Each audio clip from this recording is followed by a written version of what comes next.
வணக்கம் viewers, welcome to Yarl Tamil kitchen. இண்டக்கங்கடா கிச்சனில் நாங்கள் பொல் ரொட்டி எப்படி செய்கிறேன்னு சொல்லி பார்க்கலாம். அதே நேரம் அதுக்கு ஒரு கட்டர் சம்பலும் செய்ய போகிறோம். அதுவும் எப்படி செய்கிறேன்னு சொல்லி பார்க்கலாம். இது வந்து ஸ்ரீலங்காவில் மிகவும் ஃபேமஸான ஒரு சாப்பாடு. இது வந்து நீங்கள் பார்த்தீங்கன்னா அந்த ரோட்டு நெடுக நீங்கள் போகும்போது ரோட்டு கரைகளில் இருக்கிற கேண்டீன்களில் எல்லாம் இருக்கும். அதாவது இது வந்து யாழ்ப்பாண பகுதியில் வந்து இந்த உணவு வந்து அதிகமாக இல்லை, இப்போ இருக்குது. முன்னமெல்லாம் ரொம்ப அரிதாக கிடைக்கும். இதாவது தென்னிலங்கை பகுதியில் வந்து அதிகமாக கிடைக்கக்கூடிய சிங்கள சகோதரர்கள் அதிகமாக சாப்பிடக்கூடிய விற்கக்கூடிய ஒரு வகையான ரொட்டி.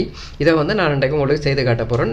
இதுக்கு தேவையான பொருட்கள் என்னன்னு சொல்லி பார்த்தீங்கன்னா, முதல்ல இதில் வந்து 400 கிராம் அளவுக்கு கோதுமை மாவு எடுத்து வச்சுக்கோங்க. இது அவிக்காத சாதாரண கோதுமை மாவு, நீங்கள் கடையில் வாங்குகிற கோதுமை மாவு. அதே நேரம் இதில் வந்து தேங்காய்ப்பூ எடுத்து வச்சுக்கிறேன். இது தேவையான அளவுக்கு நீங்கள் பயன்படுத்தி கொள்ள முடியும்.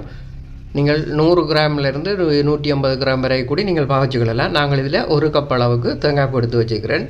இது அடுத்து பார்த்திங்கன்னா, இதுக்கு தேவையான அளவு உப்பு, ஒவ்வொரு தட்ட சுவைக்கேற்ப நீங்கள் உப்பை வந்து கூட்டி குறைச்சி பயன்படுத்திக்கொள்ள முடியும். உப்பு இந்த மா குழைக்கிறதுக்கு தேங்காய்ப்பூ, மா, உப்பு, தண்ணி, கொஞ்சம் குக்கிங் ஆயில் இவ்வளவும் தேவை இந்த மாவை வந்து இந்த ரொட்டிக்கு ரெடி பண்ணுறதுக்கு.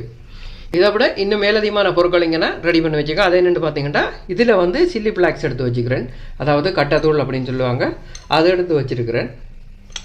இதில் ஒரு 5-6 மேசக்கரண்டி அளவுக்கு எடுத்து வச்சுருக்கிறேன். இதில் ஒரு மீடியம் சைஸில் தக்காளி எடுத்து அதை வந்து சின்ன சின்ன க்யூப்பாக இப்படி வெட்டி வச்சுருக்கிறேன். இதில் சின்ன வெங்காயம் ஒரு 100 கிராம் அளவுக்கு எடுத்து அதை உரித்து வச்சுருக்கிறேன். அடுத்தது அதுக்கும் தேவையானது உப்பு இங்கே எடுத்து வச்சுருக்கிறேன். இவ்வளவு தான் இதுக்குரிய பொருள். இதை வந்து நாங்கள் எப்படி செய்கிறோன்னு சொல்லி பார்க்கலாம்.